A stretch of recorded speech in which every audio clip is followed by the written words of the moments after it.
Bonjour à tous, on se retrouve dans un nouvel épisode de Graines d'artistes et aujourd'hui je suis avec Valentin dans ma maison, je change de lieu tous les épisodes donc vous voyez du paysage. Est-ce que tu peux te présenter un peu pour commencer? Oui, c'est la question difficile mais... C'est la question, ouais.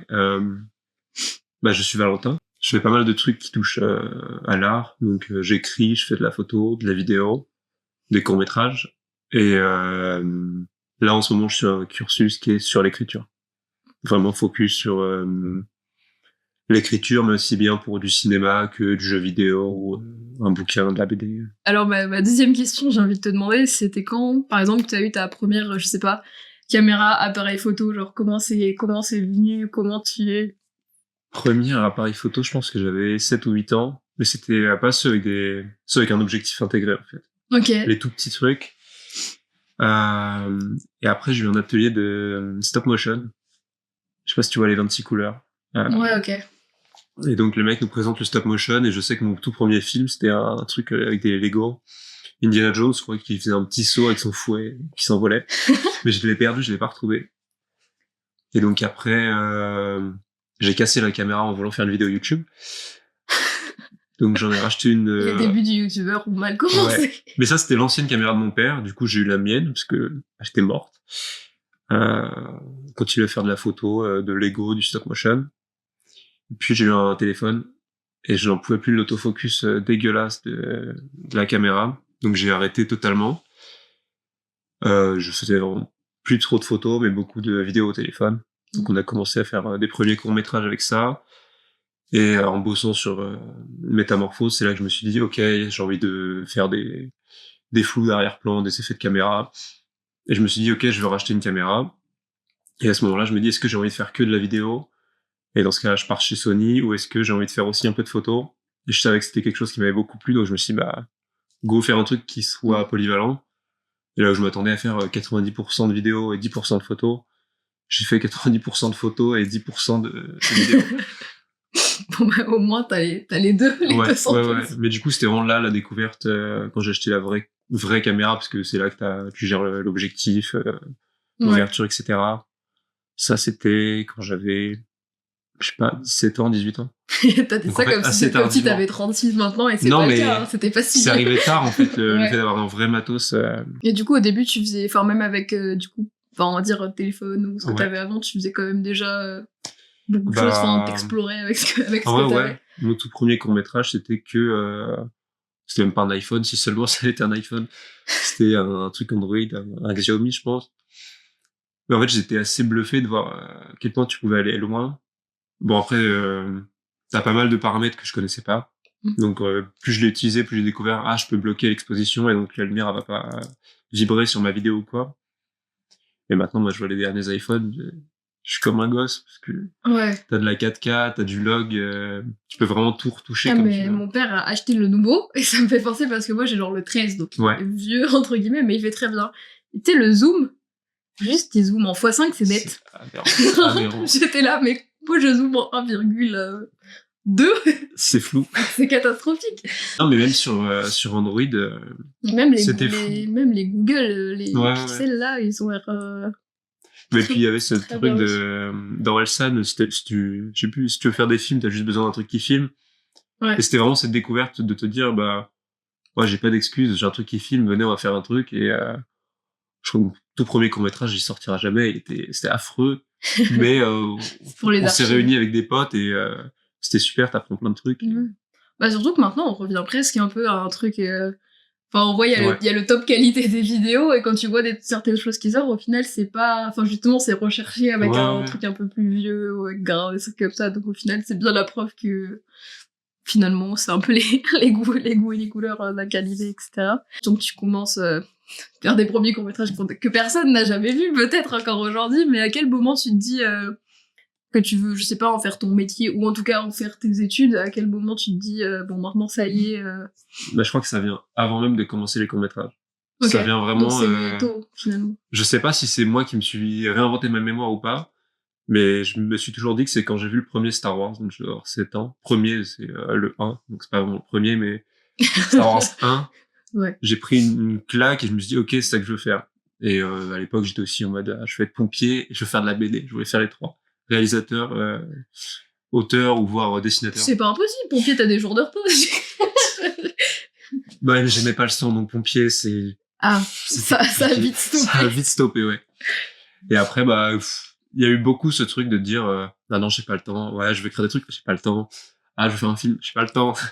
Ouais. Et c'est plus tard, c'est avec le Covid, etc., où vraiment j'ai eu du temps, où je me suis dit, bah, pas d'excuse, mettre oisi. Et après, post-bac, j'hésitais à faire une école de ciné.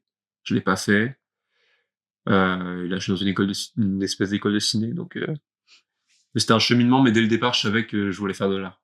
J'ai eu la chance de savoir tout mon parcours scolaire. On me disait, tu veux faire quoi? Je veux faire des films. Les mecs, ils te regardent.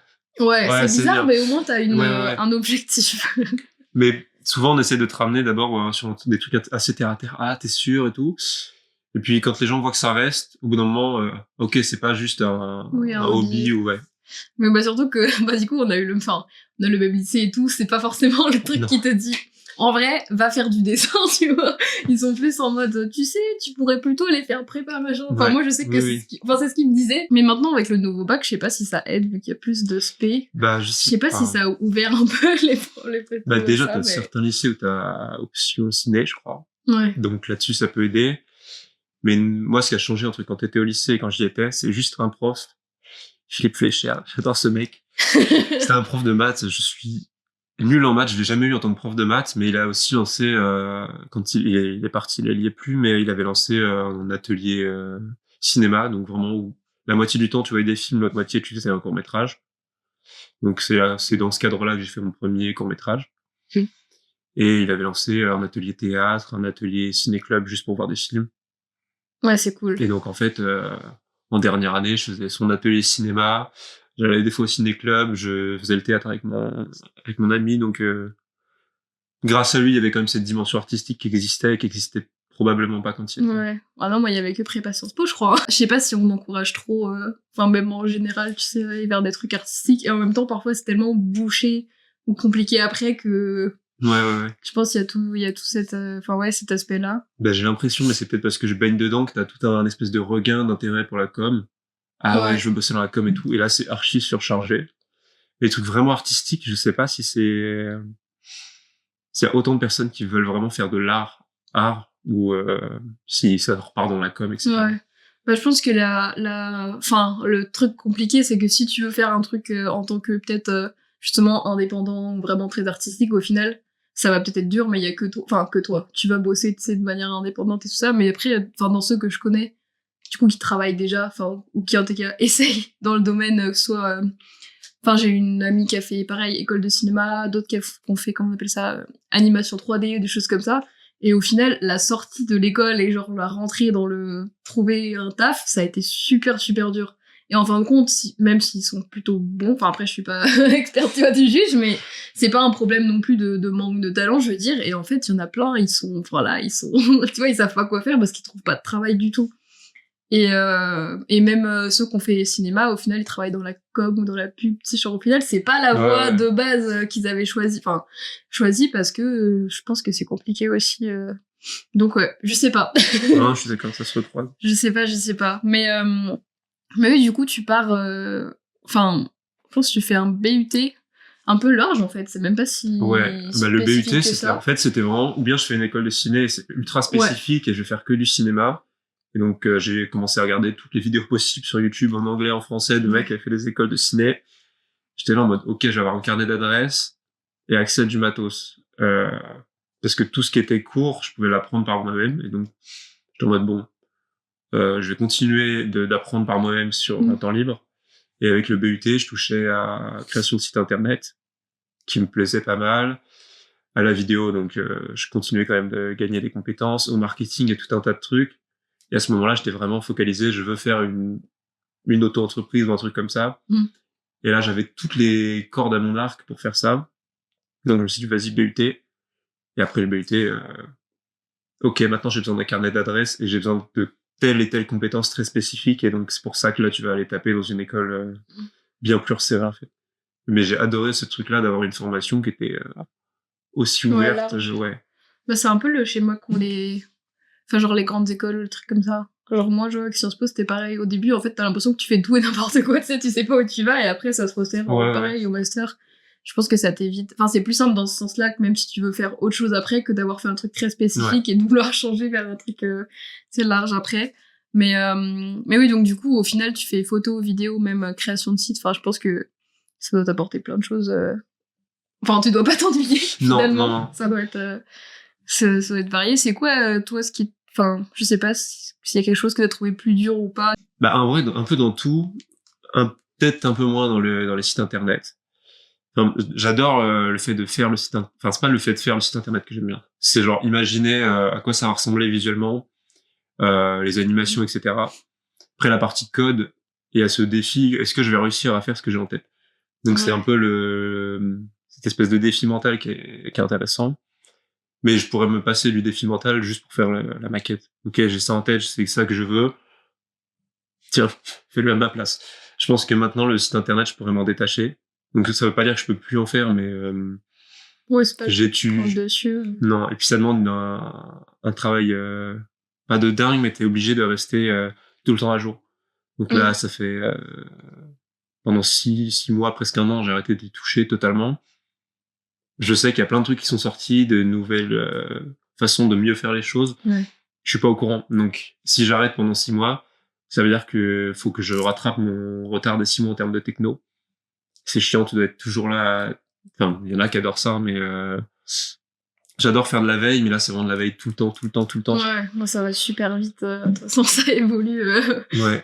Donc, a priori, pas faire des sites internet. Je pense que c'est raconter des histoires de manière globale. Et donc, ça se retrouve dans tout. En soi, pour moi, un site internet, je raconte une histoire. De la photo, j'essaye de raconter une histoire. Des fois, je sais pas ce que je raconte, mais la photo raconte une histoire que quelqu'un comprendra. Peut-être différemment de ce que j'avais en tête.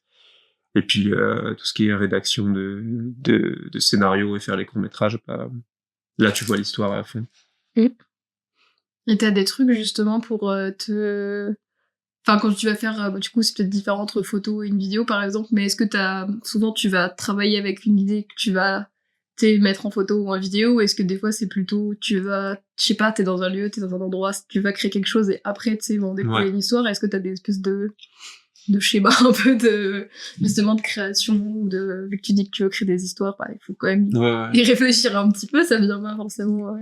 Photo, je dirais que c'est assez... Ça se fait beaucoup, enfin pour moi c'est vraiment que du feeling quasiment. Donc ça va être, vraiment il y a des moments où je ne sais pas quoi faire de ma journée, je sors dans la rue, je prends juste mon appareil photo, et tout ce qui va m'intéresser je vais le prendre en photo, et après tu rentres chez toi, tu regardes les photos, ou tu les regardes une semaine après, et tu vas voir que peut-être qu'il y a un pattern qui se répète. Ah bah là je me suis amusé à prendre des gens qui sont à chaque fois pris à travers une vitre et à travers un portail. Bah je vais essayer de prendre des gens enfermés dans un cadre. Et donc la fois où je vais sortir après, je sais que je vais chercher plus ce genre d'angle. Ou des fois juste, je me dis j'ai envie de prendre des déchets aujourd'hui, je vais prendre que des déchets. Mais c'est plutôt inconscient jusqu'au moment où tu conscientises le truc. Alors que la vidéo, j'ai pas trop... Il y a toujours eu cette envie de faire du YouTube que j'ai jamais poussé à fond. Mais donc j'ai pas ce truc de je marche, je vais prendre une vidéo parce que je sais pas, je ressens le moment, j'ai besoin de la prendre la vidéo. Ça va plus être pour des courts-métrages. Et donc, je sais a priori ce que je veux filmer et on vient le filmer, voilà. Ouais, donc t'as un peu la photo plus feeling si tu veux faire quelque... Enfin, juste tu sors là, tu fais quelque chose et après, vidéo photo... plus, construite. Photo, t'as vraiment, pour moi, 2 pratiques. T'as la pratique perso et t'as la pratique pro. Donc, pro, c'est viens sur des événements, etc. C'est beaucoup moins drôle, en fait. Oui. Tu sais ce que tu dois faire, tu sais que t'as pas le droit à l'erreur, donc tu prends pas de risque, t'es tout le temps en autofocus, en machin. Alors que quand je suis dehors dans la revue que je fais mes photos, il y a des moments où je me dis tiens, je vais couper l'autofocus, je vais passer que en manuel, mais peut-être qu'à la fin la moitié de mes photos sont floues. C'est pas grave, j'ai pas de clients, je travaille que pour moi, et justement ça te crée des photos qui sont imparfaites et que je préfère à des photos parfaitement nettes. Et c'est deux mondes, enfin c'est deux mondes. Je pense qu'il y a beaucoup de photographes qui vont passer par faire ça pour forcément gagner de l'argent, mais en même temps, ils s'expriment plus dans je pense que les deux sont vraiment compatibles, comme tu dis. T'as un monde qui va te rapporter de l'argent, et t'as le monde plus artistique où peut-être que ça te rapportera une fois de temps en temps un peu d'argent, mais c'est pas un truc fiable où tu sais qu'à chaque fois t'auras de l'argent qui rentre. Ouais, c'est sûr. Tu pars... Enfin, t'es parti plutôt aussi au Canada, dans tes études, je pense aussi, enfin, à un moment. Est-ce que ça t'a... Enfin, je sais pas, justement, est-ce que ça t'a appris des nouvelles choses? Est-ce que ça t'a donné des nouvelles inspirations de partir dans un pays quand même un peu différent de la France? Surtout que c'est pas comme si t'étais allé dans la grosse ville du Canada non plus. Déjà, c'était dans le cadre du BUT. Et donc, j'étais pas censé pouvoir partir là où je suis parti, parce que dans le BUT, au bout de 2 ans, tu dois te spécialiser. Donc, c'était ou bien tu fais des sites internet, ou bien tu fais de la communication. Moi, je leur ai dit, j'aimerais bien faire des sites internet et de la communication en même temps. Donc, en 3e année, par exemple, t'avais une alternance à trouver. Donc, si tu fais des sites internet, ton alternance, c'est des sites internet. Si tu fais de la communication, ton alternance, tu fais de la com. Je leur ai dit, est-ce que je peux faire les cours de site internet et l'alternance de com? Comme ça me permettait de continuer à développer les 2 branches. Et donc, le Canada, c'était pareil, c'est que t'avais une branche vraiment site internet et une branche un peu tout ce que tu voulais. Et cette branche-là, vraiment, avait l'air parfaite, parce que t'avais cours de photo, cours de scénarisation, cours de théâtre, et cours, comment il s'appelait ça? Un truc un peu en mode vidéo et web. Ok. Et donc, c'était vraiment le parcours parfait, mais j'étais pas censé pouvoir le faire si je partais en développement. Donc, je leur ai dit, ok, je pars en parcours communication. Je suis revenu, je leur ai dit, j'aimerais bien faire... Maintenant, j'aimerais bien changer et faire l'inverse de ce que j'ai fait avant. Et ils m'ont fait confiance, ils m'ont dit oui. Mais du coup, le Canada, alors, déjà, on est parti, je dis on parce qu'on était 2. On est parti à Chicoutimi. Et donc là, n'importe qui se dit, c'est quoi Chicoutimi? Ils sont allés où? Et en fait, c'était parfait. Chicoutimi, c'est une mini-ville, enfin, non, c'est assez grand quand même. Mais c'est perdu dans le Québec. Donc, il fait pas chaud, il y a rien autour. T'as genre un cinéma à 20 minutes en bus. Et ton Walmart, il est à 20 minutes en bus, et c'est à peu près tout ce qu'il y a autour. En fait, c'était parfait. Genre, j'étais dans un petit village avec autour que des forêts magnifiques avec des lacs. Il y avait pas, moi, j'ai pas besoin de grands centres, quoi. Donc, j'étais là dans ma petite ville, je faisais mes petites photos, et les cours étaient parfaits. Et la différence avec la France, c'était qu'on avait cours beaucoup moins. Oui. Je sais même plus exactement, mais je crois que j'avais 2 ou 3 jours en plus du week-end où j'avais pas cours. Ouais, parce que je pense que c'est genre... je crois que t'as genre 4 ou 5 cours enfin, à ce niveau-là. Donc, ouais, sur ta semaine, c'est pas très rempli. Rien. Mais en fait, ça se remplissait vite parce que, photo, fallait faire des photos en dehors. Théâtre, on se voyait quasiment tous les jours, on avait des répétitions, etc. Et le théâtre en lui-même, je peux t'en parler des heures, c'était incroyable. En fait, on avait ce truc-là de tout le monde était passionné par ça, mais personne n'était professionnel. Et en fait, tout le monde avait vraiment envie d'être là. Et ça se ressentait. Nous, on est arrivés, on était 2 à rejoindre le groupe qui était déjà soudé, puisque ça faisait un semestre qu'ils étaient là. Oui, parce que t'as fait 6 mois, je crois, t'as pas fait une année. Ouais, j'ai fait un peu moins de 6 mois. Enfin, un semestre. Et on arrive, déjà on avait loupé le premier cours, parce que, voilà, on fait gaffe. L'administration et tout ça. Et c'est ça, c'est l'administration, parce qu'il fallait t'inscrire en même temps que t'avais cours. Oui, ça c'est les joies de l'échange, de l'échange ou du voyage à l'étranger. Et donc, première rencontre avec le prof, et puis je me dis, voilà, je vais pas m'entendre avec ce mec, au final je l'ai adoré. Et une de ses premières questions, il me fait, est-ce que ça te dérangerait d'embrasser un homme sur scène? C'est sûr qu'en premier contact, c'est un peu... Mais vraiment, il essaie de me mettre à l'aise. Et alors, du coup? Et du coup, je lui dis non, moi, je m'en fiche. Et donc, je me retrouve en binôme avec Jean-Marc, qui a été mon frère là-bas. Et directement, il nous dit, bon, on va pas essayer de trouver le baiser tout de suite, mais essayer vraiment de trouver la proximité. Et donc, je suis devenu super pote avec ce mec, avec Jean-Marc. Et au fur et à mesure des répétitions, vraiment, on s'est soudés au groupe qui était déjà soudé. Et c'était génial. C'est pas, enfin, il n'y avait pas ce côté école, travail. Ouais. On retrouvait des potes, on bossait ensemble. Donc, quand on bossait ensemble, on était sérieux. Et c'était vraiment, il y avait une bonne dynamique. Je pense qu'il y a je pense dans le théâtre, ça peut ou pas, tu vois, ça peut être très mauvais, mais je pense que tu crées facilement un truc, en fait, par les exercices, le jeu, les trucs, t'apprends à connaître vachement les autres, facilement. Sans trop y faire attention. Mais j'avoue que si mon prof m'avait demandé ça en première question de cours, je sais pas comment j'aurais réagi. Ça peut me déstabiliser un peu. Mais je sais que moi, j'avais fait du théâtre avec l'école aussi, mais pas dans c'était pas mes cours, c'était tir en plus. On avait que des scènes genre d'amour, tu vois. Et donc, direct, t'arrives, pareil, en débutant, où il n'y avait pas de professionnel ni de très très avancé. Pareil, oui, du coup, là, rapprochez-vous, faites ça, comment tu ferais? Et toi, au départ, pareil, j'étais un peu en mode, Ok. Et puis au final, après, tu sais, ça va tout seul. En fait, tu progresses super vite. Mais c'est l'avantage du Canada, je pense, dans les...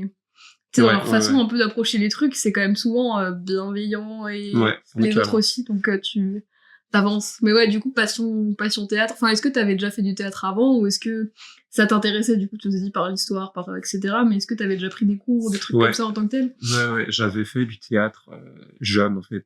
Pareil, je pense avant, mais je sais pas, quand j'étais avant le collège. Ouais. Et donc, première expérience qui s'était bien passée, une deuxième où j'avais détesté le metteur en scène. Ouais. Je citerai pas son nom, mais je l'ai en tête. Ça sera mieux, ça sera... Mais, et du coup, j'avais refait au lycée avec Philippe Fleischer, prof qui avait tout lancé au lycée. Et ça me manquait, et le fait d'en avoir fait là-bas, waouh. Déjà, moi, tout le long où j'ai fait du théâtre, et même quand je jouais dans les courts-métrages et tout, il y avait ce truc de me dire, et c'est un des premiers trucs que j'ai dit au metteur en scène là-bas, c'est j'adore le théâtre, mais moi j'ai l'impression de jouer comme une merde. Ouais. Et donc je sais pas où me mettre.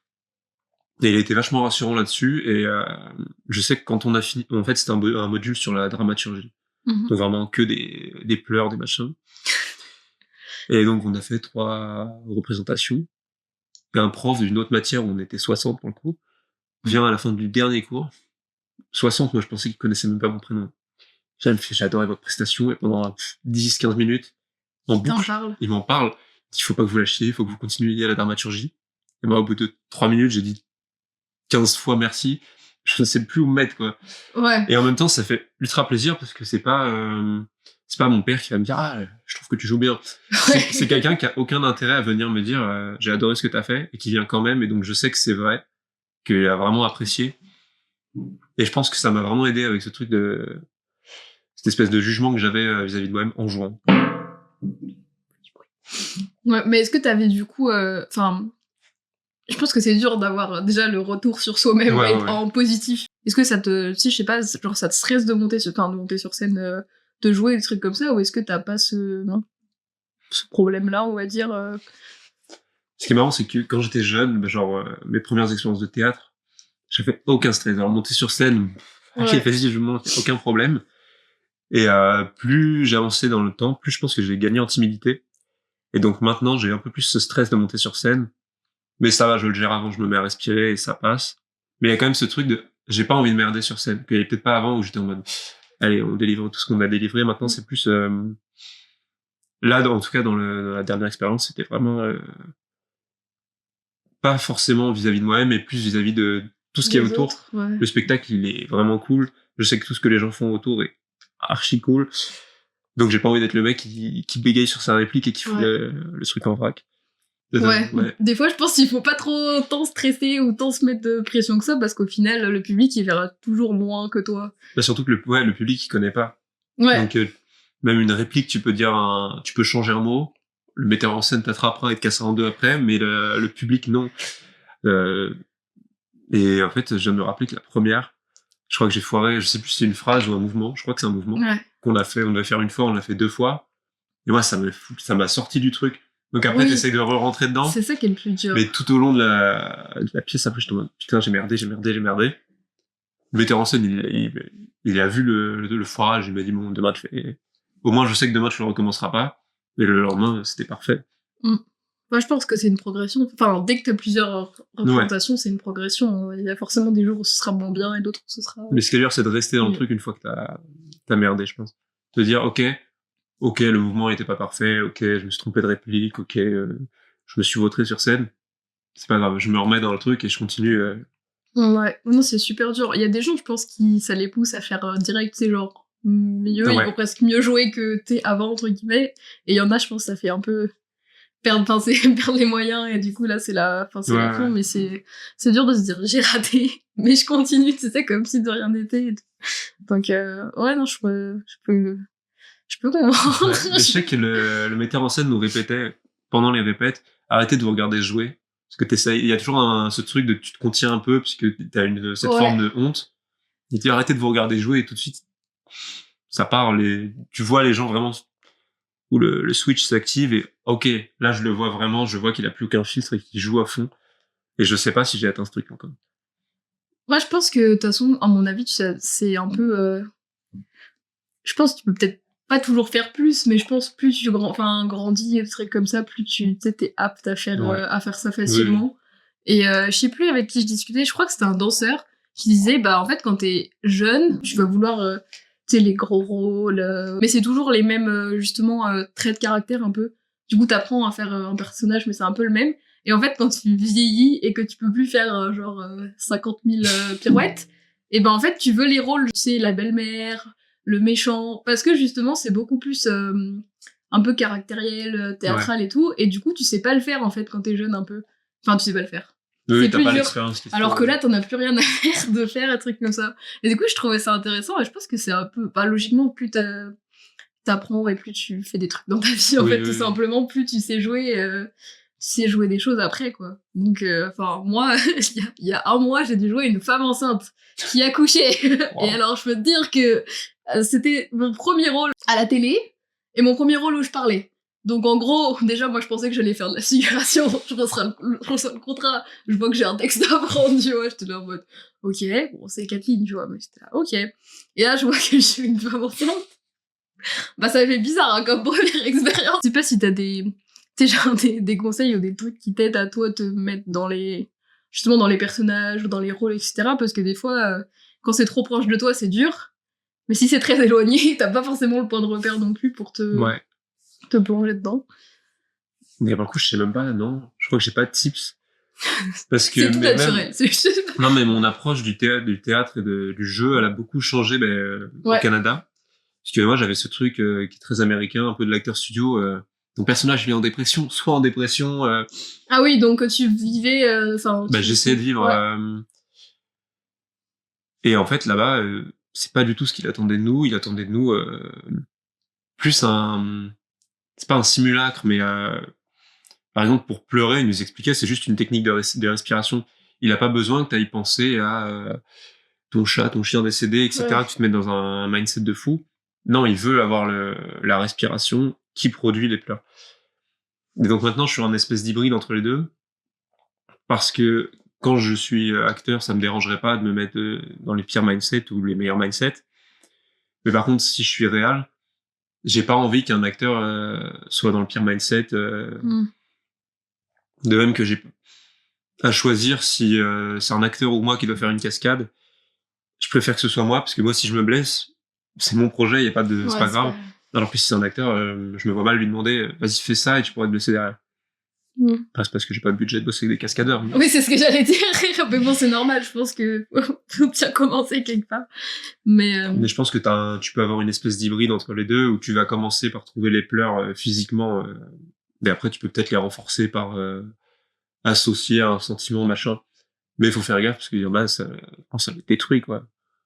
Ouais. Bah, quand tu vois tous les trucs sur ceux qui jouent des personnages fous, des trucs comme ça, tu te dis, bon, il y a peut-être une mesure à adopter ou un petit suivi à faire, tu sais. Mais moi, je pense que tu peux vraiment rentrer dans le truc. Je sais pas, tu vas jouer 1 heure ton personnage. Ouais. Je pense que t'as des gens qui arrivent vraiment à être... Pendant 1 heure, ils sont le personnage. Donc, peut-être qu'ils pensent comme lui, je sais pas. Et qui, l'heure d'après, sont 100% eux-mêmes et arrivent vraiment à avoir cette espèce de barrière entre les deux. Ouais. Oui, il y a des gens qui arrivent à détacher totalement quand ils jouent, comment ils sont, etc. Mais je pense que c'est du travail aussi, juste arriver à cloisonner un peu ce qui se... Mais je pense que comme ça, c'est beaucoup moins nocif. Ouais, c'est sûr, bah ça t'atteint pas personnellement si tu joues un truc super... Mais du coup, tu peux piocher dans le personnel, mais ça aura pas de conséquences, quoi. Ouais, bon, de toute façon, je pense qu'il y a plein de techniques mais je pense que ça se construit... Ça se construit petit à petit pour être au top et bien dans sa tête. Mais t'en as qui arrivent à choper l'émotion sans choper la situation. Ils vont juste se rappeler rapidement de la situation, choper l'émotion, ok, je la garde, et se détacher totalement de la situation pour placer dans la situation qu'ils sont censés avoir. Oui, c'est vrai. Mais je trouve qu'il y a beaucoup quand même d'exercices, de trucs que tu peux faire justement même juste en échauffement un peu, trucs comme ça aux têtes, qui en fait sont...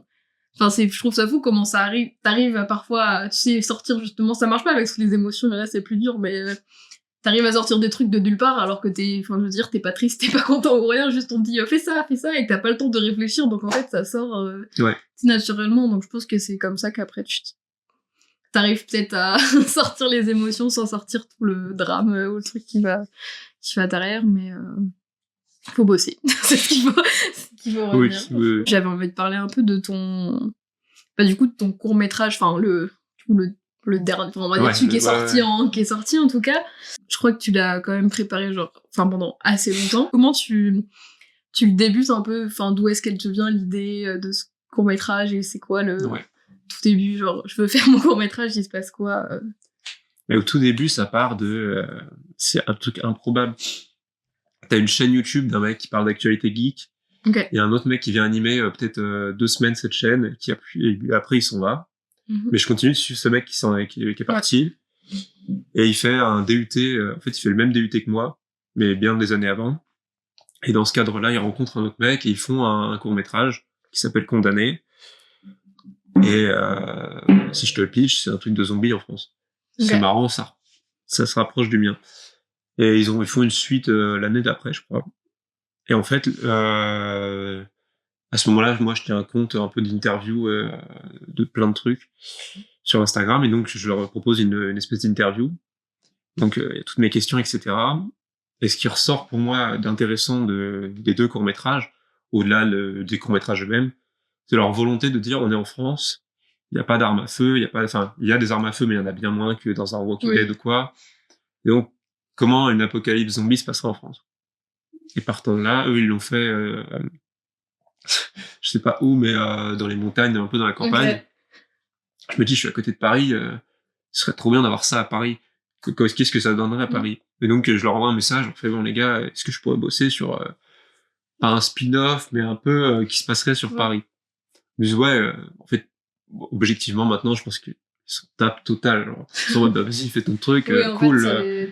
Si ça t'a motivé, tant mieux, mais ils ont pas forcément besoin que ce soit associé au leur, et moi, j'ai pas besoin de l'associer au leur non plus. Et donc, à ce moment-là, je pense que j'écris la première version du scénario, et on doit être pendant le Covid, là. Ouais. Donc, c'est Covid.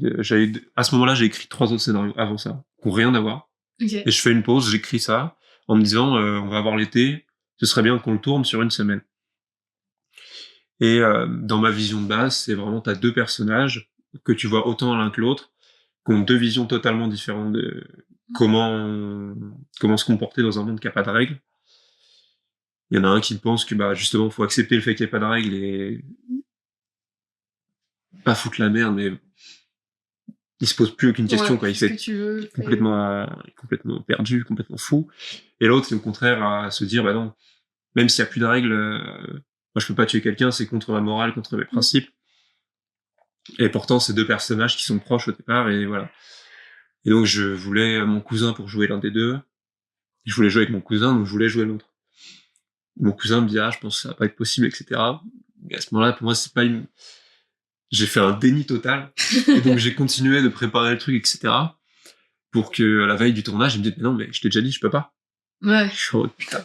La veille du tournage, il y a le rôle. Donc, c'est ça. Donc, je balance une story Instagram en mode à l'aide, je cherche un acteur ou une actrice, parce qu'en vrai, le rôle, il pouvait être joué par un acteur ou actrice, ça changeait rien. Et je réécris, je sais pas si je crois que c'est à ce moment-là, je réécris quand même un peu le scénario, parce que je comprends que j'aurai pas un acteur qui sera présent la moitié du temps. Donc, je diminue un peu la présence du perso. Et pareil, j'ai un autre acteur qui me dit, je pourrais être là que 3 jours sur une semaine. Donc, va falloir s'en débarrasser d'une manière ou d'une autre. Pas de l'acteur, du personnage. Le mettre dans un sac, et puis voilà. Et puis, on a une semaine de tournage, et en une semaine de tournage, on a tourné un quart de ce que j'avais prévu de tourner sur la semaine. Pour moi, sur la semaine, on tournait le court-métrage du début à la fin, et c'était fini. Alors même qu'il y a des trucs, on pouvait pas les tourner, enfin... C'est ta première expérience de tournage comme ça en tant que tel, genre sur un gros truc? Un truc aussi gros, ouais. Parce que du coup, je pense que c'est peut-être dur d'estimer le temps de... Combien de temps tu vas faire, combien de temps tu vas... encore maintenant, c'est le truc qui me fait des nœuds au cerveau, c'est estimer le temps. Mais plus ça va, plus je commence à comprendre comment je peux en gagner en amont, en fait. Et, ouais, donc du coup, première semaine, mais la première semaine, il n'y a pas le court-métrage. Pas le court-métrage. Puis, donc ça, c'est l'été, les gens partent, etc. Donc, ça part dans un carton plutôt proche de la poubelle, de la poubelle. Vraiment, je m'en débarrasse. Et là, je commence mon année scolaire, et je commence à bosser sur mon premier court-métrage en termes de sortie. Ouais. C'est-à-dire que j'ai commencé à bosser sur Métamorphose.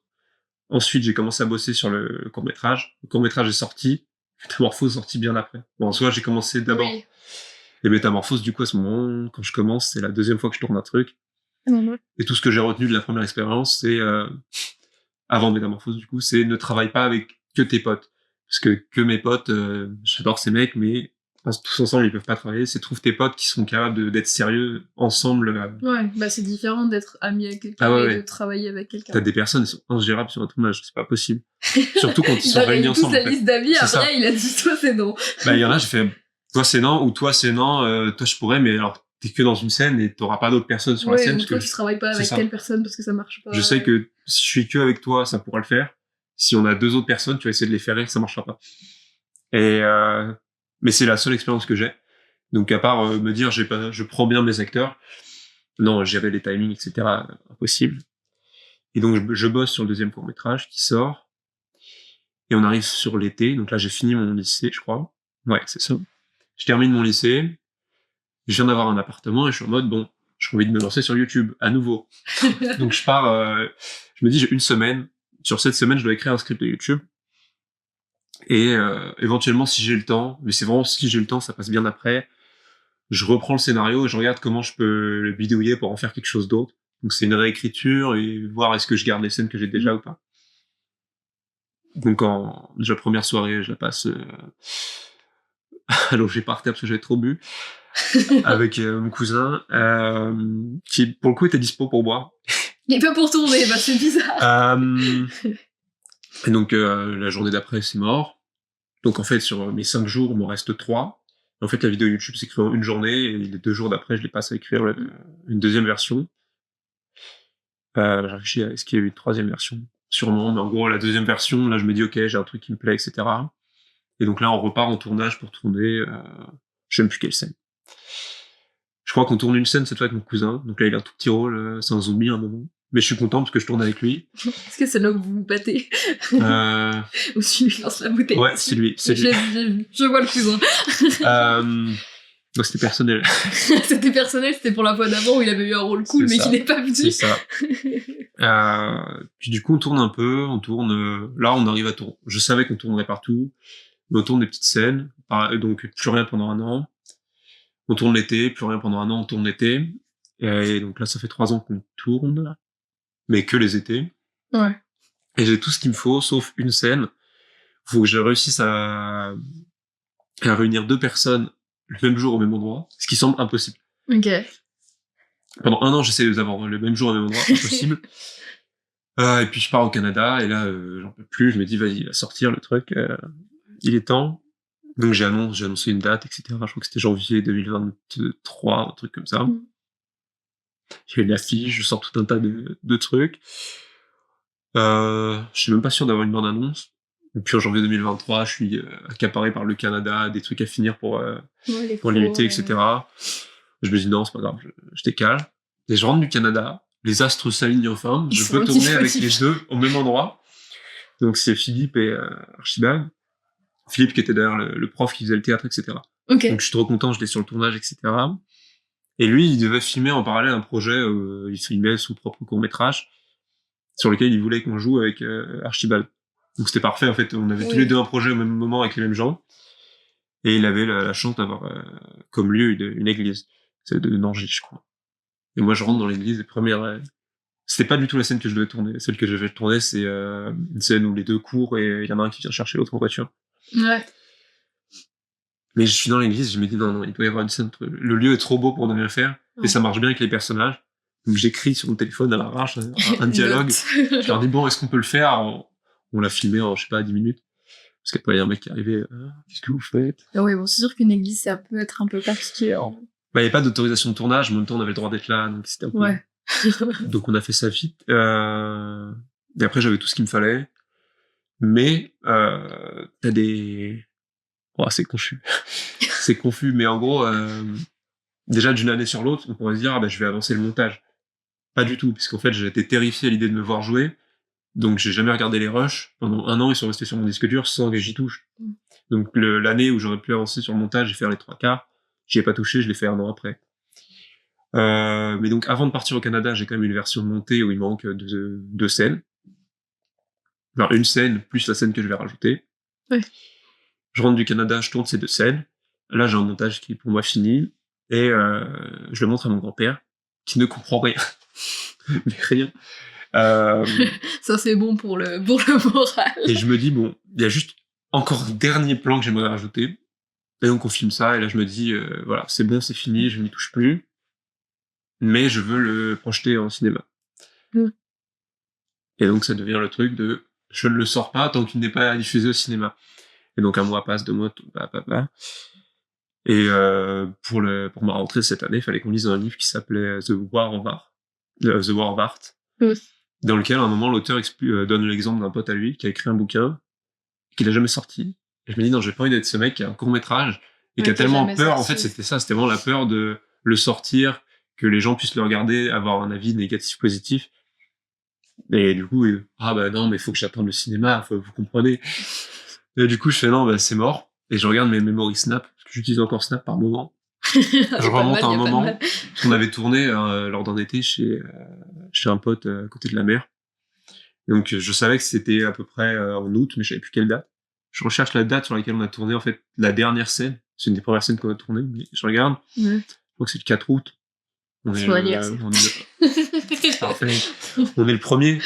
Et je me dis, c'est dans 3 jours ça sort, donc j'exporte. Je me mets tout sur YouTube après. Et je le sors 3 jours après sans... Il y avait un trailer qui était sorti 1 an et demi avant. Et donc, sans vraiment crier garde, je l'ai balancé. Et je me dis, le dernier court-métrage a dû faire, je sais plus, un peu moins de 500 vues. J'espère avoir 500 vues. Mais en même temps, le dernier court-métrage, il faisait, 5 minutes. Celui-là, c'est même pas un court-métrage, ça doit être un moyen-métrage en termes de durée, c'est 27. Mais je sais que 27 minutes, j'aurais peut-être pas autant de vues. Et donc, au début, je suis en mode on n'a pas encore, on n'a même pas encore dépassé les 400. Une semaine passe, et 2 semaines, et puis on a atteint plus de 1000. 1000 alors que je visais, aujourd'hui, je visais 500, moi. Et puis t'as des commentaires en fait, j'avais besoin de le sortir aussi pour tous les gens qui ont bossé dessus, même sur des petites parties. Il y a personne, il y a 1 ou 2 personnes qui ont vraiment bossé du début à la fin. Et la plupart, ils sont intervenus sur peut-être une scène du court-métrage, ils ont aucune idée de ce qu'il reste. Ils sont intervenus peut-être la première année. Ils ont aucune idée de ce qui a été réécrit, de où ça mène, etc. Et donc, eux, je voulais vraiment qu'ils le voient. Et je sais que j'ai une pote qui a commenté, qui avait bossé au tout début, qui était vraiment bluffé qui mettait presque, je m'attendais à de la merde, finalement ça passe. C'est bien. Et waouh! Rien que pour ça, j'étais content. Et le dernier gros truc qui m'a fait perdre du temps, c'est l'audio. J'avais acheté un micro que tu penches à la caméra, etc. Avec une petite bonnette. C'est nul, c'est pourri. Tous mes audios sont ruinés par du vent. Et donc, je pense facilement, les 3/4 ont été réenregistrés. Il y a des scènes sur lesquelles tu le vois. T'as des scènes sur lesquelles je pense qu'on ne voit pas. Mais ça a fait perdre un temps fou, parce que après, tu dois récupérer les acteurs. Est-ce que t'es dispo tel jour on fait du doublage? Mais par contre, on n'a pas du tout fait le doublage dans les environnements réels. Donc c'est un autre métier, c'est encore autre chose à faire. C'est un supplice. Moi, je pense que ça m'a sauvé certaines scènes dans lesquelles je joue, parce que j'ai pu être plus à l'aise pour les rejouer. Mais t'as des scènes, t'as des acteurs pour les remettre dans le... J'ai pas eu du coup, j'ai regardé tout à l'heure, et ça m'a pas choqué. Genre, j'ai pas un moment où je me suis dit, voilà, tu vois, genre, c'est bizarre. Je pourrais te les montrer un à un, les vrais moments où il y a en tant que, c'est ce qu'on disait un peu tout à l'heure, mais en tant que spectateur et tout, je pense qu'on se rend pas tant compte. Alors, bien sûr, t'as pas de vent ou truc comme ça, donc peut-être là, tu te dis, ok, y a pas d'élément extérieur, mais ça m'a pas, tu vois, je me suis pas dit, là, il a enregistré dans sa chambre après. T'as une ou 2 transitions où des fois, ça passe de l'ancienne voix à la nouvelle, tu peux l'entendre. Ouais. Donc celle-là, je les vois, je pourrais te les montrer, mais le reste, globalement, je suis content vraiment de ce qu'on a fait. Mais surtout des acteurs, parce qu'ils ont été... Je sais qu'il y en a... Philippe, il est venu, il était complètement malade. Il était au bout de sa vie, il est quand même venu, et on y a passé peut-être 2-3 heures. Mais à la fin, ça rendait bien, donc j'étais content. Ouais, mais moi, je pense qu'on en avait parlé parce qu'on disait, le deal, c'était, tu sors ton court-métrage, et on fait l'épisode du podcast. Ouais. Du coup, ça a mis plus de temps que prévu. Enfin non, je dis ça que ça fait pas 10 ans que j'ai mon podcast non plus, mais ça fait quoi? Ça fait 1 an et quelques. Enfin, on en avait parlé, un peu après, justement, ça faisait 6 mois, je sais plus, genre, 6 mois que j'avais la vidéo, mais je n'osais pas la sortir et tout. Et je pense que ça, c'est l'étape la plus dure. Enfin, une fois que t'as passé l'étape de, par exemple, tu te vois jouer, des choses comme ça qui sont pas trop agréables, c'est à t'entendre parler des trucs comme ça, de accepter que t'as fait le truc et que maintenant faut le montrer aux autres, je pense que c'est pas évident. Surtout, est-ce que tu penses que maintenant que t'as fait ça, tu serais plus à l'aise un peu de montrer plus de choses, ou est-ce que même si tu l'as fait une fois, tu serais pas encore... Ben, je pense qu'il y aurait toujours cette peur de te dire, est-ce que les gens vont aimer, que t'as forcément, et que tu peux aussi, mais c'est le plus nocif, avoir pendant que tu le fais. Mais je pense que si tu l'as pendant que tu le fais, ça peut influencer ce que tu fais et c'est pas bien. Mais maintenant, avec le recul, je pense que c'est vraiment complètement stupide, dans le sens où, en fait, une fois que tu t'es vu jouer, une fois que t'as fait le montage, une fois que t'as fait le machin, tout le travail est fait. Et après, au moment où je l'ai sorti et où j'ai lu le bouquin et tout ça, c'était vraiment me dire, au pire, il y a Pierre-Paul Jacques qui vont se dire c'est de la merde, qui diront sûrement à leurs potes, j'ai jamais vu un truc aussi nul. Peut-être même qu'ils commenteront, mais au final, dans ma journée, ça change rien. Enfin, ça change rien, le film, il est fait. Ce serait juste un peu le gâcher que de ne pas le sortir. Ouais. Parce que sinon, tu peux t'enfermer dans une forme de perfectionnisme où, c'est un peu ce que j'ai fait pendant des années. Je peux rajouter telle scène. Il manque ça. Oui, de toute façon, c'est infini. Tu pourrais toujours faire mieux ou rajouter des trucs et puis ou faire différemment, que ça rendrait mieux. Enfin, je sais pas. Mais non, mais c'est pas facile. Des retours négatifs, j'en ai eu, mais la plupart que j'ai eu, c'était plutôt par des gens qui m'envoyaient un message, qui me disaient voilà, j'ai aimé ça, là-dessus, je pense que tu pourrais faire machin. Ça, c'est bien. Et en vrai, c'est constructif. T'as des trucs, t'es un peu blessé, ou t'as des trucs, c'était volontaire, je l'ai fait comme ça, par volonté, il l'a pas compris. Ok. Mais tout ce truc de venir commenter, c'est nul, ça rend pas hommage. En vrai, je pense que plus jeune, j'étais un peu comme ça, ce genre de hater, machin, en ligne. Oh non. Mais, alors, je sais pas si je l'ai été, mais je me dis, pourquoi faire? C'est clairement que le mec, il fait rien, enfin. Ouais. Bah, c'est sûr que, probablement qu'il a jamais fait de film ou de. C'est ça, je vois pas l'intérêt, des choses comme ça. Vraiment, maintenant, je vois même plus l'intérêt. Enfin, commenter pour dire, j'ai bien aimé ça, j'aimerais bien que ce point-là soit plus développé, etc. Vraiment pour apporter quelque chose, ouais. Mais t'as des gens, ils viennent juste, ils critiquent pour défouler leur haine. Ça n'apporte rien. Et même moi, je lis leurs commentaires, je me dis, cool.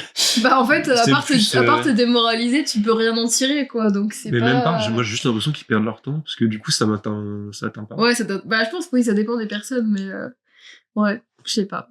Le hater est un individu à part. Ouais. Mais après, ce qui aide, c'est vraiment de toi être content de ton travail, quoi.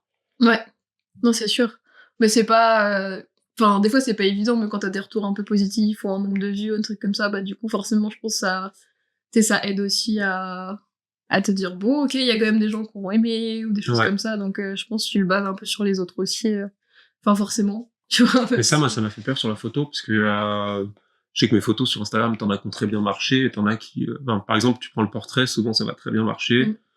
Parce que les modèles sont super beaux. Mais, on a que des top modèles dans le casting. Mais vraiment. Mais en soi, les photos qui me plaisent le plus, c'est pas forcément celles qui marchent le mieux, c'est souvent même celles qui marchent le moins. Et j'ai dû faire un pas en arrière, me dire, fais gaffe à pas tomber dans ce truc de, ça fait pas de like. Donc, moi-même, j'aime plus ma photo, alors qu'en fait, si, j'adore ma photo. Elle a pas trouvé son public, peut-être qu'il y a moins de public, peut-être que Instagram met moins ça en avant, peut-être que aux yeux des autres, elle est nulle. Mais toujours est-il que je l'aime bien. Et j'ai peur de ce truc-là, des algorithmes qui te font te dire il n'y a pas eu assez de vues. C'est que j'ai pas fait un truc qui... Ouais. Bah, c'est un peu le problème, je pense, des réseaux et tout. Bah, après, ça dépend des réseaux, il y en a c'est pire que d'autres, mais Insta, c'est tellement fou comme truc que des fois, je pense que tu peux poster la même photo un jour et l'autre, et même la même un autre jour, et ça fera absolument pas le même résultat. Donc, de toute façon, essayer de se dire, en vrai, est-ce que parce qu'elle a mieux marché, c'est forcément qu'on l'aime ou on l'aime pas, tu vois, je pense déjà c'est même pas vrai. Oui, non. Et ouais, c'est pas... En fait, dès que t'as plusieurs branches, enfin pas branches, mais un peu, justement, du portrait ou du paysage et tout, bah, tu sais, les gens ils sont là pour le portrait, ils sont là pour le paysage, mais du coup, peut-être ils vont pas aimer l'inverse, et puis c'est... Même il y a une flemme, enfin pas une flemme, mais je pense qu'il y a peut-être moins de gens qui, tu sais, même juste like ou prennent le temps de commenter. Oui, clairement. Donc en fait, ça fait forcément baisser dans tes stats, mais bon, après, je pense que le but c'est de faire aussi ce qui nous plaît en premier lieu. Si c'est le but, c'est juste de plaire aux gens, déjà... Ils vont pas faire un sondage, un questionnaire avec marqué ce qu'ils attendent précisément de tes photos, donc c'est un peu compliqué à jauger, mais ouais, c'est sûr. Bah après, Enfin, parce que du coup, je vois un peu ce que tu fais en photo, mais je pense qu'il y a beaucoup de... En fait, la plupart des gens vont aimer le portrait parce que c'est plus visuel et ça leur parle de voir quelqu'un, alors que c'est plus, pas abstrait, mais un paysage, quelque chose comme ça. Il y a des gens, ils sont juste pas sensibles à l'art, ou des choses comme ça, donc... Tu prends une photo floue je pense, peut-être pas la moitié des gens, mais pour la plupart des gens, c'est une photo floue. Qu'est-ce que c'est que c'est pourquoi tu postes ça? Tu règles ton focus, enfin... Tu apprends à utiliser ton appareil photo. Ouais, non, mais vraiment, c'est... Ouais. Mais donc, faut faire, il y a ce truc de faire gaffe à... Ah, ok, c'est des chiffres, c'est bien, ça marche pas. De toute façon, j'ai pas besoin, ça me rapporte pas d'argent, donc ça peut ne pas marcher. Tu vois comment ta carrière, si on peut dire ça comme ça après. Est-ce que tu sais déjà un peu vraiment, genre... Non. Là, comment tu te vois, ou est-ce que c'est encore le flou? Hein. Bah ouais, c'est très flou, mais parce que, pour un tas de raisons, je pense, déjà, je sais même pas si je vais rester en France. Coucou le Canada. Mais de fou. J'ai regardé le prix de l'immobilier à Chicoutimi, c'est cher. Ah ouais? Malheur. En vrai, pas plus cher qu'en France. Non, je sais qu'il y a certains trucs que j'ai envie de faire. J'ai ma bucket list de trucs à faire, mais après, en termes de job, etc., je sais que, a priori, je me vois plutôt bouger. Je pense pas que je vais rester 15 ans à faire le même truc à droite à gauche. Plus, je vais faire un peu de ça, un peu de ci, un peu de ça. Et après, où je commence, je sais pas. Ça pourrait aussi être commencer... Enfin, en fait, avec la formation que je fais, je commence à me rendre compte que ce que je vais te dire après n'est pas forcément la seule façon de faire. Mais avant, je le voyais vraiment comme je vais trouver un job un peu alimentaire, mais qui me stimule quand même un peu. Genre, je peux faire de la com pour une mairie ou quoi. Ouais. Comme ça me permet de pas être épuisé trop, même quitte à faire un temps partiel, hein, mais travailler un peu, avoir quand même du temps et de l'énergie, parce que du temps c'est bien, mais si t'as pas d'énergie, ça sert à rien pour bosser. Genre, peut-être que sur de la photo, peut-être sur un script, peut-être sur les deux à la fois. Pour moi, les deux sont deux pratiques, mais j'ai envie de faire les deux. Et donc derrière, après, si t'as une activité qui commence à bien marcher, peut-être arrêter ce truc de temps partiel. Mais en même temps, là, je commence à me rendre compte que t'as un besoin de la part d'un peu voilà. Une recherche vraiment de personnes qui sont capables de raconter des histoires. Et une demande en storytelling qui est très forte. Et donc peut-être que je peux commencer directement une carrière là-dedans, peut-être pas forcément en tant que scénariste, mais je pense qu'il y a tout un tas de mini-jobs. Ouais. Bah, surtout que ça pourrait être en de la freelance pour plein de choses, enfin pour plein de trucs différents, du coup, c'est pas forcément des jobs à temps plein non plus. Et je sais que l'école et les stages que je vais pouvoir faire que je suis encore en école vont forcément booster le CV. Après, je sais pas à quel point ça va m'ouvrir toutes les portes ou pas. Pour la France, par exemple, des choses comme ça, c'est beaucoup basé sur le CV aussi. Donc je pense que plus t'as d'expérience, forcément plus c'est valorisé après, et puis ça peut être beaucoup repartagé, etc. Ouais. Donc c'est sûr, je pense que ça t'aide à construire ton petit Après, ce qui est bien, c'est que je sais que j'ai un profil du coup qui est très polyvalent. Tu me mets à peu près tu me mets par exemple dans une mairie. Enfin, j'ai jamais travaillé en mairie, mais je sais que ce qui plairait dans mon profil, c'est le fait que je peux toucher à tout sans être trop déphasé. Donc je peux t'aider, t'as un problème avec le site internet, je peux t'aider. Ah, t'as besoin qu'on aille faire des photos, une vidéo et d'écrire un article, un machin. Je peux toucher à plein de trucs, et pour une petite structure, c'est une compétence qui est appréciée. Ouais, puis en plus, c'est pas... c'est large, mais en même temps, c'est pas décorrélé. Donc ça fait pas non plus parcours... t'as fait des maths et après t'as fait donc ça se tient. Donc je pense que c'est... Enfin, on verra, hein, on fera un update dans 2 ans sur ce que sont devenus nos anciens invités du podcast. Je sais que tu prends les scénarios, par exemple. Je vois très bien, t'as ton temps partiel, tu bosses sur ton scénario, tu le soumets à différents trucs.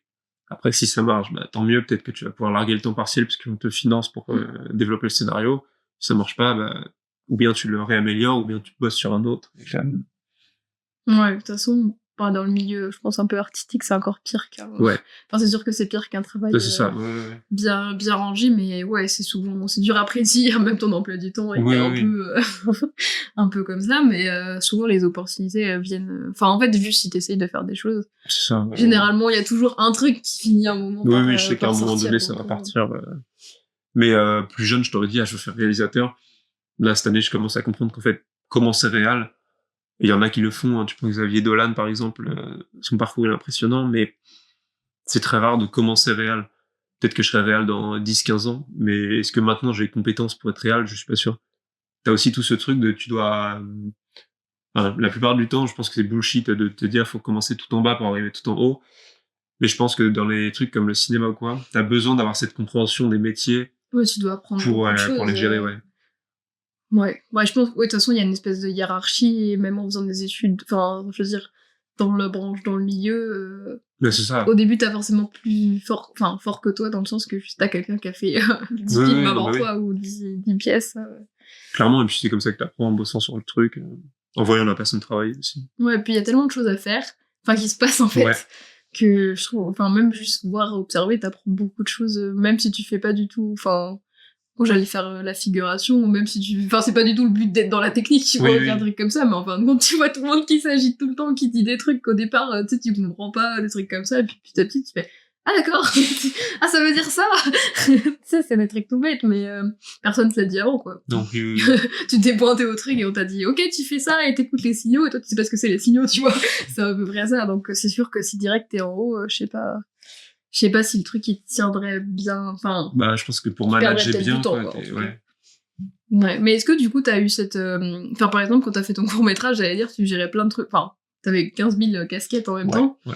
Et justement, est-ce que ça a pas été un peu dur, tu vois, d'être en mode je suis acteur, je suis scénariste, je suis réalisateur, je fais tout. Je pense que t'as des trucs que je ne me voyais pas faire. Enfin, si tu me demandes, sur le coup, il y a rien que je me serais vu de pas faire.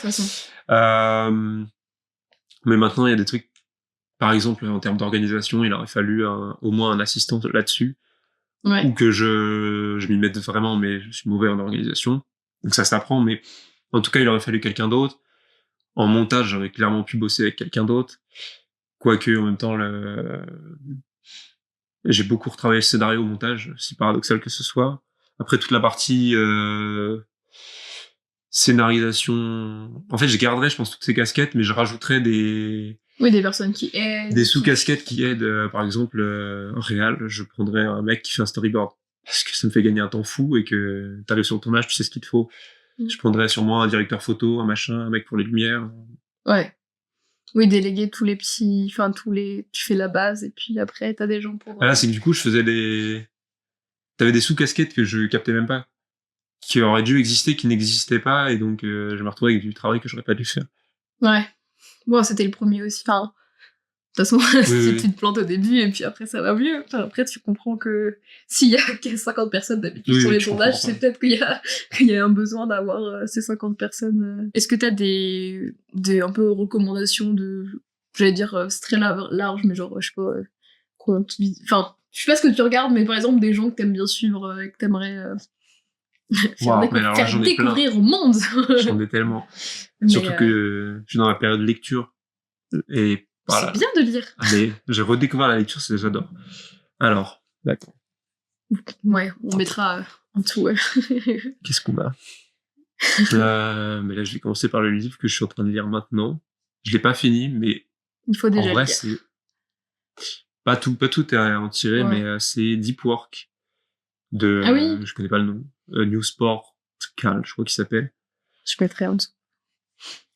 Qui parle en fait, je me suis rendu compte que pendant les 2 semaines là de Noël, j'étais tellement pas productif.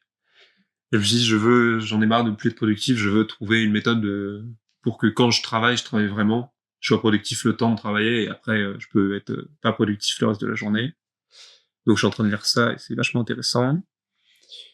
En fiction, en bande dessinée, roman graphique, Watchmen et V pour Vendetta de Alan Moore.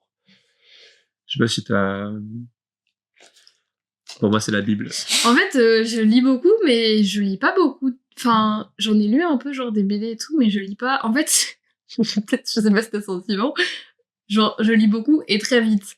Et en fait, une BD, c'est trop petit. Oui, c'est trop petit. Genre, je sais pas comment dire, mais t'achètes un livre, si tu l'achètes qui coûte cher, quand même. Et en fait, tu sais, je veux dire, je me mets dessus une soirée, tu vois, le livre est fini. Ouais. Donc c'est vrai que j'en lis beaucoup moins, alors pourtant que j'aime bien ça, mais c'est comme les mangas, tu vois. J'adore. Et en fait, j'en lis plus tant que ça parce que juste c'est. Ouais, ça va trop vite. Ça va trop vite. Mais j'irai voir.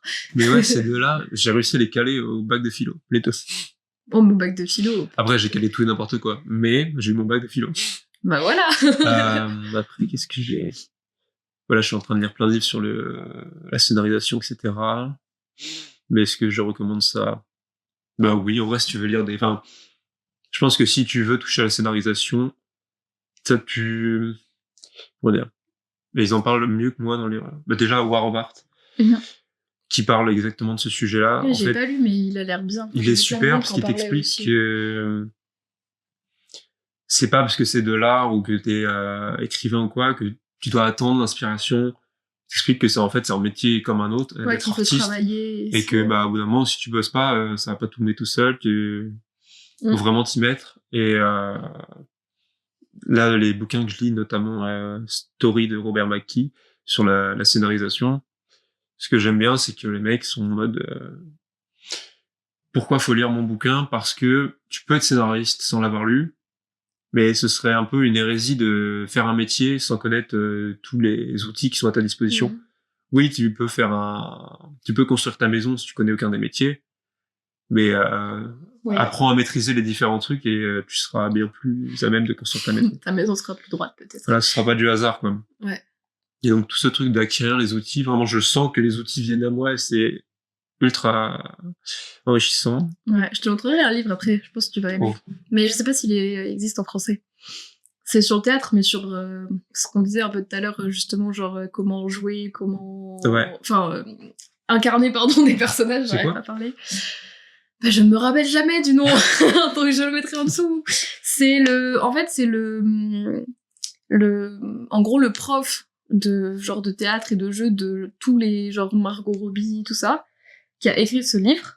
Et du coup, qui fait beaucoup de trucs avec, Hollywood, tout ça.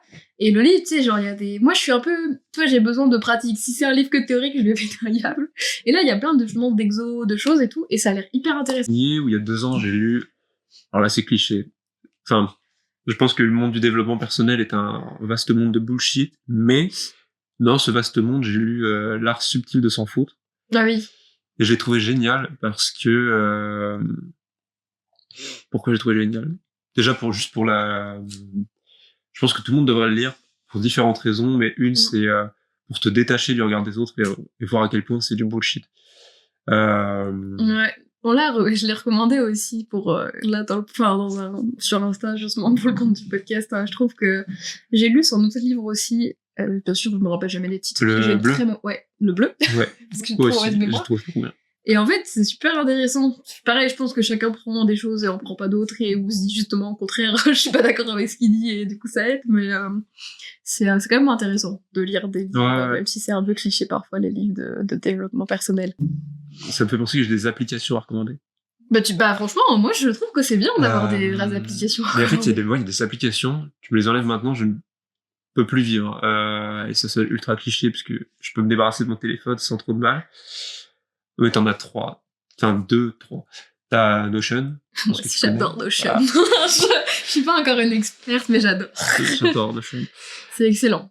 T'as Readwise et t'as Reader, mais Reader est une partie de Readwise. En gros, Readwise, c'est un abonnement, et si tu payes un peu plus cher, t'as Reader. Et Readwise, en gros, si tu lis sur une Kindle ou un truc comme ça, ou sur l'application Reader, en gros, ou bien tu utilises ta Kindle et tu payes pas Reader, ou bien tu n'as pas de Kindle et tu payes Reader qui te permet de lire. Et ça te permet de tout ce que tu vas surligner va s'enregistrer quelque part et ou bien ça va juste s'enregistrer dans ton Notion et si tu veux retrouver un truc rapidement tu le retrouves. Et vu qu'il y a genre ma vie complète dans Notion, ça m'aide. Ou alors dans Readwise chaque jour, t'as 10 extraits un peu au hasard ou pas au hasard selon comment tu l'as configuré qui vont ressortir de bouquins que t'as lus et c'est des extraits que toi t'as surlignés. Oh, c'est trop bien. Donc un truc que t'as trouvé pertinent peut-être il y a 3 ans. Il va te retomber aujourd'hui, tu te dis ah ouais, c'est pertinent. Et donc j'adore ces trucs-là. Et Notion. Notion, t'es genre. Mais Notion, j'ai été matrixé. J'ai commencé un livre là-dessus, j'ai pas fini, par la notion de second cerveau. Et donc mon Notion est un peu mon second cerveau. Il y a toutes mes notes sont dans Notion. Vraiment toute ma vie est dans Notion, je pense. Ouais, bah moi je suis en train de bosser avec quelqu'un justement pour faire un peu genre tout l'interface et tout pour justement pour bosser après parce que enfin je le fais moi-même mais je suis pas genre experte et toi ou quoi. Et c'est vrai qu'il y a plein de trucs c'est pratique. En vrai, c'est un outil dangereux Notion parce que faut pas perdre combien d'heures j'ai perdu à l'optimiser parce que sinon du coup tu perds du temps. Mais une fois que t'as fait la base, après tu gagnes du temps. Enfin, mais en vrai, j'ai perdu 2 fois. Enfin, j'ai fait un espace au début un peu bancal avec du brick et du broc qui me demandait beaucoup de temps et que j'ai incrémenté par des petits changements. Un jour, une de mes journées libres au Canada, j'ai passé la journée. J'ai suivi des vidéos. Enfin, c'était un mec qui l'avait fait, mais tu pouvais le payer pour l'avoir. Ouais, t'as les templates, t'as les trucs. Ou alors, t'avais tous ces tutos et si tu les mettais un peu bout à bout. Oui, t'arrivais à avoir l'espace. J'ai tout suivi et je me suis fait un peu différent.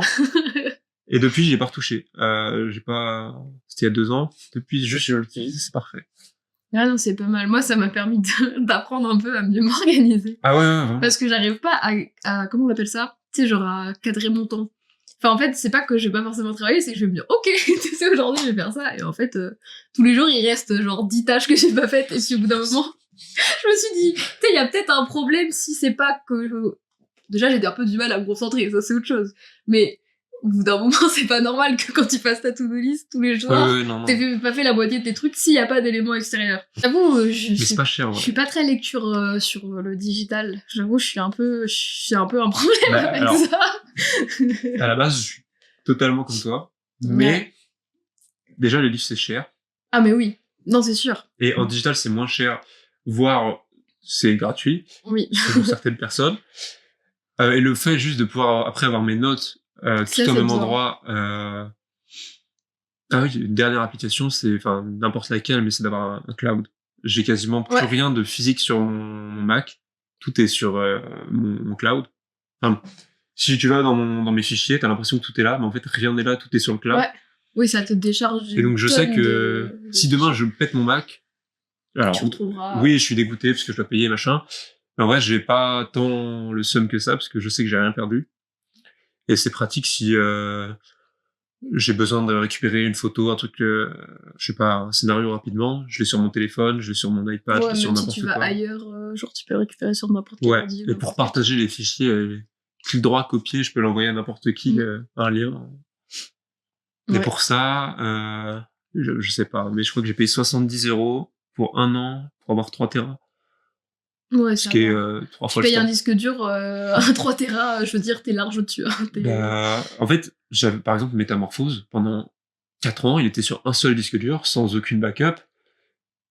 Et ça me mettait dans des états de paranoïa. Aussi, hein. Enfin, genre, je veux dire... Si mon disque dur, il meurt, je le perds, c'est fini. Alors que là, c'est le confort de l'avoir partout, quoi. Ouais, non, c'est vrai. De bons conseils. Puis comme ça, quand t'as des problèmes d'ordi comme moi, tu perds pas systématiquement tes épisodes de podcast. Tu changes d'ordi, hop, tout est déjà... T'as pas besoin de tout transférer, machin. Bon, c'est sûr. Peut-être qu'à un moment, je dépasserai mon quota de 3 Tera. Là, ça deviendra moins intéressant. Ouais, bon, tu peux faire des backups aussi sur autre chose. Enfin, genre, oui, carrément. Et la méthode Para pour organiser tes fichiers. Ah, ça, je connais pas. Mais c'est avec le truc du second cerveau. Ah, faudra lire le second cerveau pour connaître. Ouais. En gros, c'est une façon d'organiser tes fichiers, mais tu les organises de la même façon que tu sois dans ton appli de prise de notes, sur ton ordi, peut-être sur ton téléphone. Peut-être pas, mais... Ah oui, ok. Et donc, tu sais directement où est quoi. Ce qui va très vite être obsolète avec les trucs d'IA qui te disent « Ah bah, ok, ton fichier, il est là. » Mais pour le moment, c'est encore assez pratique. Ok, ouais, je connais pas, j'irai regarder. Peut-être que je perdrai plus mes feuilles comme ça.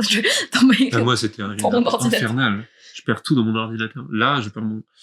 Ouais, mais en fait, ça se remplit vite, quoi. Tu fais un dossier. Ouais, c'est que t'as des trucs. Ah, j'ai un dossier là, Ouais. C'est bien parce que l'épisode, il va sortir. Bah, du coup, sur un début d'année, ça va être l'épisode des résolutions. À la fin de l'épisode, tout le monde aura une nouvelle fichier. Ils auront Notion, ils auront des fichiers organisés et un cloud pour leur ordinateur. Mais c'est parfait. Pour toi, c'est quoi un artiste ou la vie d'artiste? Qu'est-ce qu'un artiste? Déjà, moi, je vais commencer par qu'est-ce qu'un artiste n'est pas. Parce que je pense que c'est une... Bah, ça aide beaucoup à définir. Enfin, qu'est-ce qu'un artiste n'a pas besoin d'être? C'est tout ce truc de... Je suis un artiste torturé. Non, un artiste n'a pas besoin d'être torturé. L'artiste n'a pas besoin d'être dépressif. Je pense que tu peux être très heureux, très organisé. Il y a tout ce monde où l'artiste c'est quelqu'un de désordonné, de bordélique, de machin. Mais ça rejoint un peu ce que je t'ai dit avant. Pour moi, c'est un peu l'artiste qui suit le vent, qui est un peu là par chance. Ouais, puis c'était très, enfin, je sais même, je n'oserais pas dire l'année, donc je vais pas dire de bêtises, mais c'était très, beaucoup la définition, enfin, aussi d'une certaine époque, où je pense ça jouait encore plus là-dessus. Mais je pense qu'encore maintenant, t'as un peu ce côté idolâtre. Bref. T'as ce côté où on glorifie un peu, par exemple, tu prends Heath Ledger comme acteur, qui a fait le Joker, après sa mort, tout le monde était en mode, c'est parce qu'il a joué le Joker, le rôle l'a rendu fou. Tu prends les faits, je fais une overdose, je crois somnifère. Ouais, et puis il y avait sûrement d'autres choses dans sa vie aussi, peut-être avant. Enfin, tu vois, c'est ça, oui, enfin, c'est pas le fait d'avoir joué le Joker qui a provoqué l'overdose. Ça peut être un accident. Il jouait peut-être bien enfin, en fait, il jouait peut-être bien ce rôle parce qu'il y avait déjà des choses, et puis forcément, tout mis en bout, puis même la vie d'acteur, aux États-Unis, tout ça, je pense pas que c'est pas non plus un environnement forcément super c'est pas ultra sain, et puis malheureusement faire un mélange de médicaments c'est assez commun là-bas. Oui. Donc glorifier, dire c'est parce qu'il a joué leur rôle, il s'est mis à fond, il est devenu fou, non, je pense que c'est faux. Et du coup, qu'est-ce qu'un artiste? Pour moi, c'est plutôt qu'est-ce qu'un bon artiste? Un bon artiste, je pense que c'est un travailleur. C'est ultra, ça sonne de droite.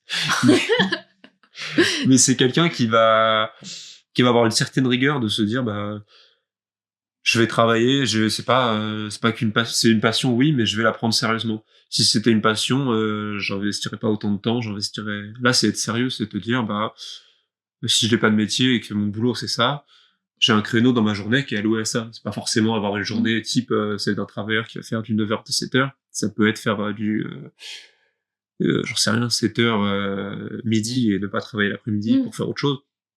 Mais c'est avoir un créneau, c'est maîtriser tes différents outils. Donc si t'es écrivain maîtriser c'est con mais connaître les règles.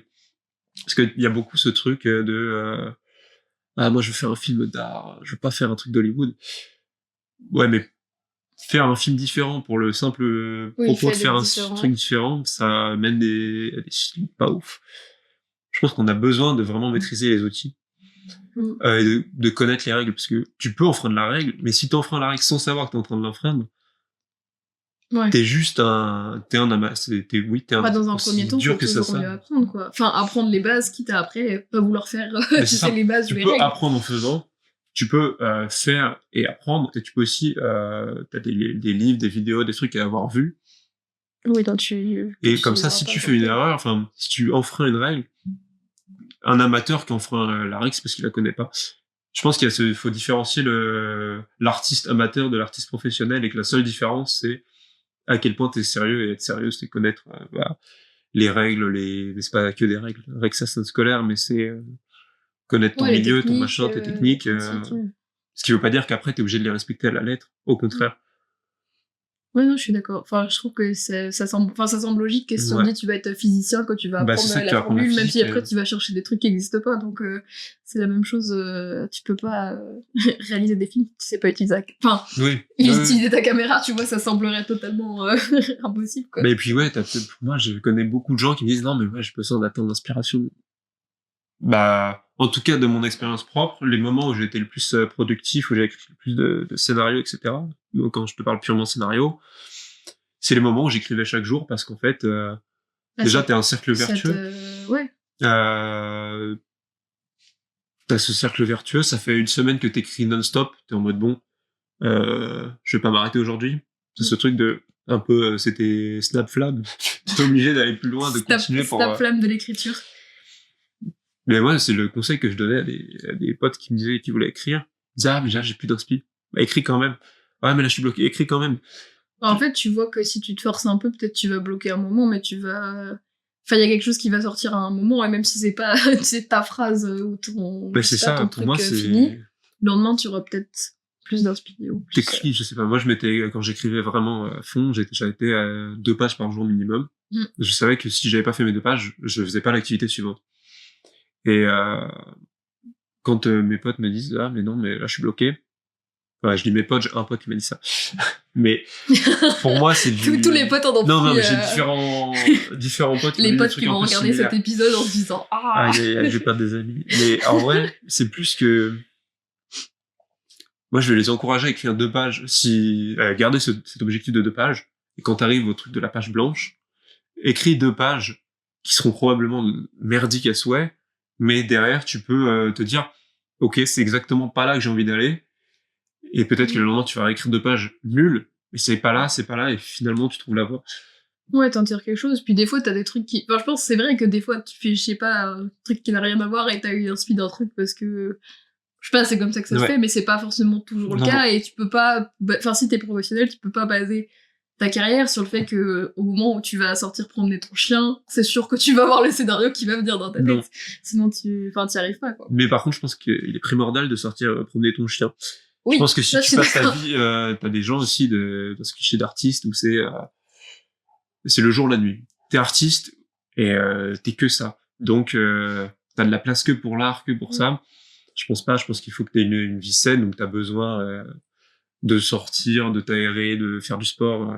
Peut-être des gens qui aiment pas le sport, peut-être des gens qui aiment pas sortir, mais t'as besoin de laisser ton esprit respirer. Oui, d'autres choses. Donc c'est bête, mais fais ta vaisselle, au moins ton cerveau il respire en arrière-plan, il y a des trucs qui se font. Ouais, moi j'aime bien prendre les transports. Ouais, moi aussi. C'est catastrophique, mais je pense à des trucs. Ouais, donc bon, tout le monde va sortir promener son chien cette année. Ouais, le dernier truc, je pense, c'est je suis un vieux boomer, mais c'est le téléphone, et je me rends compte de plus en plus. J'ai précisé qu'il est plus jeune que moi, hein, donc Mais le téléphone, cette année, j'ai fait l'expérience, j'ai désinstallé Instagram, j'ai tout désinstallé.